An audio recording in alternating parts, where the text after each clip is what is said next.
तर व्यासपीठावर समाजवादी आणि डाव्यांना आणलं। बाळासाहेब ठाकरेंना हे पटलं असतं का?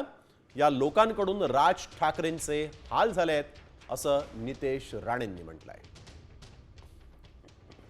मुळामध्ये मला आश्चर्य असं वाटतं की समोर किंवा भाषणानंतर व्यासपीठावर त्यांनी जितेंद्र आव्हाड आणि कॉम्रेड म्हणजे समाजवादी विचाराचे लोकांना स्टेजवर बोलवलं।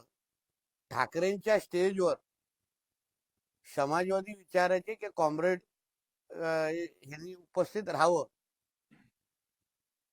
हे बाळासाहेब ठाकरेंना पटलं असतं का?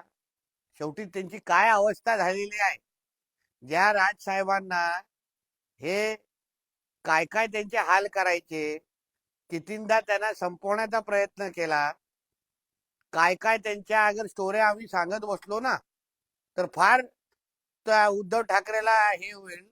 त्या राजसाहेबांच्या पायावर आज या उद्धव ठाकरेला नाक घासायला लागलं, नाक। आता isakal.com आहे देशातील नंबर 1 ची मराठी न्यूज वेबसाईट। प्रत्येक अपडेटसाठी isakal.com ला नक्की भेट द्या।